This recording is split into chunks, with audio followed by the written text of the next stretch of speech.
जूते भींगा कर कैसे मारा जाता है, ये हाईकोर्ट के फैसले से साफ हो गया। पिछले दिनों दिल्ली के सीएम अरविंद केजरीवाल और उनकी पार्टी लोअर कोर्ट के फैसले के बाद ऐसे जश्न मना रही थी जैसे कि केजरीवाल ने वर्ल्ड कप जिता लिया हो। लेकिन दिल्ली हाईकोर्ट के फैसले के बाद केजरीवाल की आंख में आंसू आ गए होंगे।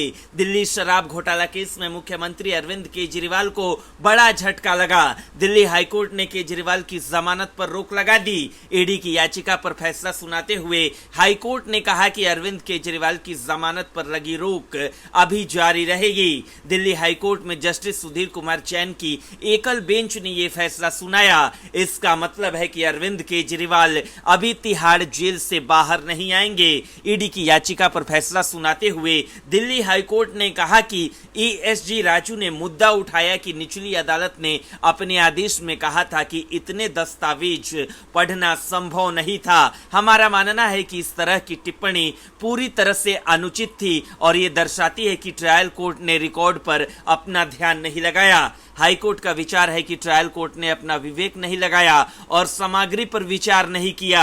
ईडी दरअसल 20 जून को राउच एवेन्यू कोर्ट से मिली जमानत के फैसले के खिलाफ ईडी ने दिल्ली हाईकोर्ट का दरवाजा खटखटाया था। ईडी की उसी याचिका को दिल्ली हाईकोर्ट ने मंजूर कर लिया और मंगलवार को अपना फैसला सुनाया। ये फैसला अरविंद केजरीवाल के लिए किसी बड़े झटके से कम नहीं है। अरविंद केजरीवाल को निचली अदालत से जमानत मिल गई थी। 21 जून को दिल्ली हाईकोर्ट ने अरविंद केजरीवाल की जमानत पर अंतरिम रोक लगाई थी। दरअसल वेकेशन बेंच की जज जस्टिस न्याय बिंदु ने 20 जून को मनी लॉन्ड्रिंग मामले में अरविंद केजरीवाल को जमानत दे दी थी। जस्टिस न्याय बिंदु ने कहा था कि ईडी मनी लॉन्ड्रिंग मामले में अपराध की आय से उन्हें जोड़ने वाले प्रत्यक्ष साक्ष्य प्रस्तुत करने में विफल रहा है। 21 जून को दिल्ली हाईकोर्ट ने जमानत के मुद्दे पर फैसला सुनाए जाने तक जमानत पर रोक लगा दी थी। कोर्ट ने दोनों पक्षों को 24 जून तक लिखित दलील दाखिल करने को कहा था। इसके बाद अरविंद केजरीवाल ने अपनी जमानत पर अंतरिम रोक के खिलाफ सुप्रीम कोर्ट का रुख किया। सोमवार को सुप्रीम कोर्ट ने उनकी याचिका पर सुनवाई के लिए 26 जून की तारीख तय की। हालांकि सुप्रीम कोर्ट ने कहा कि वो इस मुद्दे पर हाईकोर्ट के आदेश की घोषणा की प्रतीक्षा करना चाहेगी। वहीं केजरीवाल पर हाईकोर्ट के फैसले ने साफ कर दिया है कि जमानत की आस लगाए सीएम साहब अभी जेल में ही रहेंगे। ऐसे में देखने वाली बात होगी कि अरविंद केजरीवाल अभी भी जेल से सरकार चलाएंगे या इस्तीफे के बारे में भी सोचेंगे।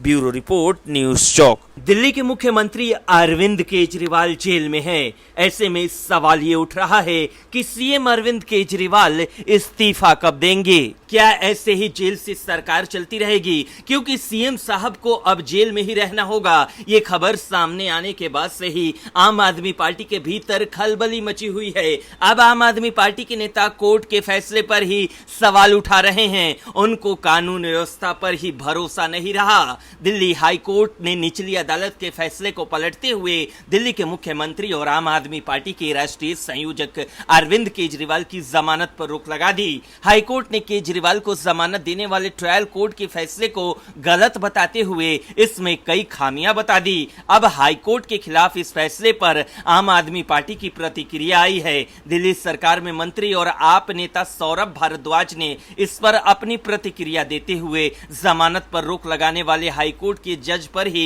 सवाल खड़े कर दिए। उन्होंने कहा है कि जज पूर्वाग्रह से ग्रसित थे। उन्होंने निचली अदालत के आदेश को देखे बगैर ही जमानत पर रोक लगा दी। सौरभ भारद्वाज ने प्रेस कॉन्फ्रेंस के दौरान जब केजरीवाल की रिहाई पर रोक लगाने वाले हाईकोर्ट के आदेश को लेकर सवाल किया गया तो उन्होंने कहा, हाईकोर्ट ने लोअर कोर्ट के आदेश को देखे बिना, उसे पढ़े बिना स्टे का ऑर्डर दे दिया था। इस पर सुप्रीम कोर्ट ने कहा कि अगर हाईकोर्ट गलती करे तो हम गलती नहीं करते। यानी सुप्रीम कोर्ट ने भी कहा कि हाईकोर्ट ने गलती की। सौरभ भारद्वाज ने आगे कहा, मेरा मानना है कि हाईकोर्ट की वो बेंच पूर्वाग्रह से ग्रसित थी जिन्होंने ट्रायल कोर्ट का ऑर्डर देखे बिना ही उन्हें स्टे कर दिया। ऐसे में मुझे व्यक्तिगत तौर पर कोई उम्मीद नहीं थी। हाईकोर्ट ने कहा कि ट्रायल कोर्ट के आदेश को गलत बताते हुए कहा कि जमानत का आदेश देते समय निचली कोर्ट ने अपने विवेक का इस्तेमाल नहीं किया।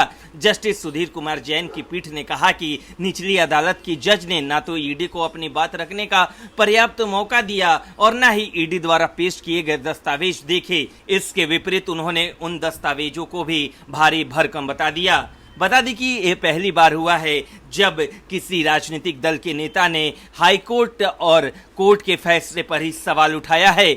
ऐसे में अब देखने वाली बात होगी कि विपक्ष में बैठी बीजेपी इस पर क्या प्रतिक्रिया देती है। ब्यूरो रिपोर्ट, न्यूज़ चौक। दिल्ली के सीएम अरविंद केजरीवाल को डबल झटका लगा और अब केजरीवाल को देना होगा इस्तीफा। दरअसल ईडी के बाद अब शराब घोटाला मामले भी सीबीआई ने केजरीवाल को गिरफ्तार कर लिया। दिल्ली शराब घोटाले से संबंधित मामले में मुख्यमंत्री अरविंद केजरीवाल को सीबीआई ने गिरफ्तार कर लिया।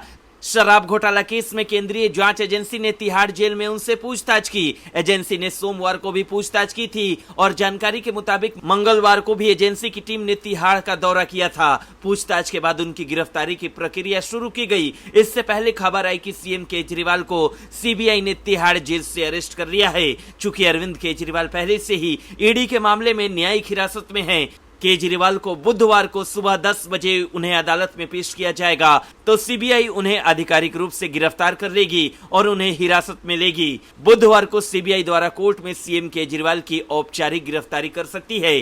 सीबीआई ने बुधवार को कोर्ट में केजरीवाल को पेश करने के लिए प्रोडक्शन वारंट मांगा है। आम आदमी पार्टी के राज्यसभा सांसद संजय सिंह ने आरोप लगाया कि केंद्र की सरकार अरविंद केजरीवाल के खिलाफ बड़ी साजिश रच रही है। उन्होंने कहा कि उनके खिलाफ सीबीआई ने झूठा मुकदमा गढ़ा है।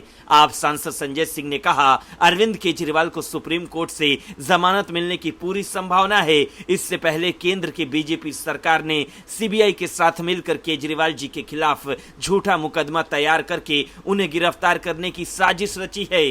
सीबीआई केजरीवाल से हिरासत में पूछताछ की इजाजत मांगेगी, मसलन उनकी रिमांड की मांग कर सकती है। केजरीवाल के बयानों में अन्य लोगों के बयानों के साथ विरोधाभास का हवाला देते हुए हिरासत मांगी जा सकती है। मुख्यमंत्री अरविंद केजरीवाल अब तक दिल्ली एक्साइज पॉलिसी से जुड़े मनी लॉन्ड्रिंग मामले में तिहाड़ जेल में बंद थे। इस केस में उन्हें ईडी गिरफ्तार कर लिया था। हालांकि लोकसभा चुनाव के दौरान उन्हें अंतरिम जमानत मिली थी, बाद में उन्हें फिर से जेल जाना पड़ा। दिल्ली की राउच एवेन्यू कोर्ट ने उन्हें हाल ही में जमानत दी थी, लेकिन मंगलवार को दिल्ली हाईकोर्ट ने उन्हें तब बड़ा झटका लगा जब हाईकोर्ट ने निचली अदालत की जमानत आदेश पर रोक लगा दी। ब्यूरो रिपोर्ट, न्यूज़ चौक।